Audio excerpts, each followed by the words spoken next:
Hello everyone. In the previous video, we explored bias, variance and underfitting with our ice cream cart example. Now let's say we run cold coffee counter this time. On warmer days, more people want to buy cold coffee. Now, let's assume that the true underlying relationship is linear. Let's say X is the degrees about 27 degrees Celsius and Y is the sales in 1000 rupees per day. So Y is equal to 2X plus 1. Every extra degree brings about 2000 rupees more in sales. But of course, our measured data also has little noise. Real life is never perfect. There will be more people out of their homes when there are festivals, when there are holidays, and there will be more people inside their homes when there is a lot of rain and water logging, etc. Okay, so the training data is measured on 3 different days in particular week. Let's call it week A. And the training data is in forms of XY pairs. So X is 2, Y is 5.2, X is 5, Y is 10.1, and X is 9, Y is 18.8. Now, for testing our model, we again measure the sales and we measure the ambient temperature on 3 different days in another week. And that forms our testing data. So testing data is 3, 6, 7, 15.5 and 11, 23.2. Let's begin with simple linear regression model. The equation that we are trying to fit is y is equal to b0 plus b1x. b1 is given by n times summation xy minus summation x multiplied by summation y divided by n times summation x squared minus summation x squared. And b0, b0 is given by summation y minus b1 times summation x divided by n. Solving this will give us the regression line as y is equal to 0.9379 plus 1.9554x. Now let's calculate the training error. What do you mean by training error? We have the x values, we have the y values. Then we'll also calculate the y hat values. Y hat are the predicted values. How do we get the y hat values? In this equation that we got using linear regression, we'll substitute the x value. So if you substitute x equal to 2, you will get y hat as 4.8488. You can pause the video and try calculating it on your own. When x equal to 5, you substitute in this equation and you'll get y hat as 10.713. And when x equal to 9, y hat will be 18.533. Then you calculate the error as y minus y hat. Y minus y hat will be the error. And because some of the error values will be negative, which we don't want, we calculate the square of the error. Or, of course, square is also easy to differentiate. Okay. So E square, and then we calculate the average of all the errors that we get, average of the squares of all the errors. So it is mean squared error, and that comes out to be 0.1901. Simple. Now, in the previous video, we had fit a linear regression model to our data and it was underfitting. Just for the sake of it, just for the sake of comparison, let's fit a quadratic model this time. A more complex model than linear model. After linear, we have quadratic only. So, linear regression model, you can say it is of the form y is equal to ax plus b. Quadratic model is of the form y is equal to ax square plus bx plus c. Now, simply thinking about it, we have 3 data points. The training data set has 3 points, x, y format. If you substitute the x and y values in this quadratic equation, you will get 3 different equations. Okay. And if you solve these 3 different equations simultaneously, you will get the a, b and c values because there are 3 unknowns, a, b, c, and there are 3 equations, right? Because of the 3 training points, we have 3 equations and there are 3 unknowns, a, b, c. Perfect. We can solve 3 equations, 3 unknowns, and we'll get the values of a, b, and c. So let's complete that.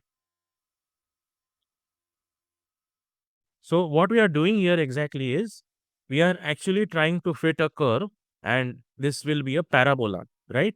It's a quadratic curve, it will be a parabola, and it passes through exactly these 3 points which are there in our training data set. That is what we are doing. Now, because this parabola exactly passes through these points, therefore, Okay, so this is the equation. Y is equal to 0.077 create x square plus 1.09167x plus 2.70714. Now, this is the equation of the parabola that we have. And because we have arrived at this equation by considering exactly the 3 training points that we have, that means the training error will be 0 by default. And you can pause and verify this. When you substitute the x values and y values in this, you will get LHS equal to RHS. Or you can say, if you just substitute x in this and find y predicted, so y predicted or y hat will exactly be equal to y. So training error will be 0. In general, to generalize this, let's say if I had 4 training points, in this case x comma y, values were 4 in the training data, I could fit a degree 3 polynomial passing through them. Or in general, if I have n training points, I can fit a degree n minus 1 polynomial passing through all of them. Okay, I will have n equations and n unknowns, and I will solve them to get the n coefficients in that particular polynomial. Training error in this case is 0. So training part is done. Let's go to the testing part now. So in the testing part, let's first test the linear model. As I had mentioned earlier, this was our testing data set. X and Y values are 3 and 6, 7 and 15.5, 11 and 23.2. Now, how will you get Y hat?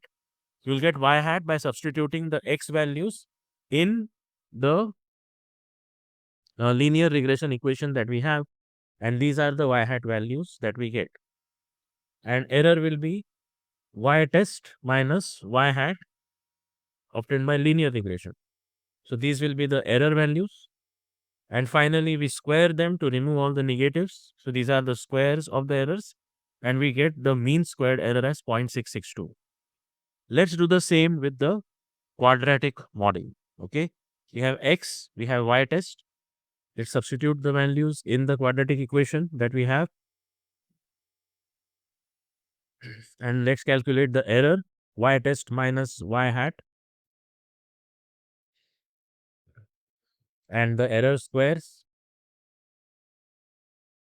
And the mean squared error will be 1.031.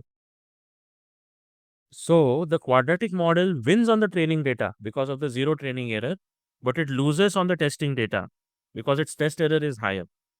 This is called as overfitting. It exactly memorizes the training data set, but it fails to generalize because, as we saw earlier, there might be more or less people coming out on different days. So training data will also have some noise, right? So it is never a good advice to find a curve which exactly passes through all the training data points. Okay, it is more important to generalize. What do we mean by memorizing over here? We actually fit a degree n minus 1 curve passing through all the n points. That is memorizing. Overfitting by default means low bias because it fits the training data points extremely well. But it also means high variance. Think about it. The quadratic model that we fit for the week 1 data will pass through exactly those 3 points. Now, the 3 data points that we'll obtain from, let's say, the week 2 will be different 3 data points because of the noise and all. So, therefore, the curve passing through them will be different. Similarly, for week 3, the 3 data points will be different. And if we draw a curve passing through those 3 data points, it will also be slightly different. So, the variance amongst the different models, if you train it independently on 3 different parts of the training data, and if it is overfitting, the model will vary hugely from one week to another. So I hope the concept of overfitting and how overfitting leads to low bias and high variance was clear to you.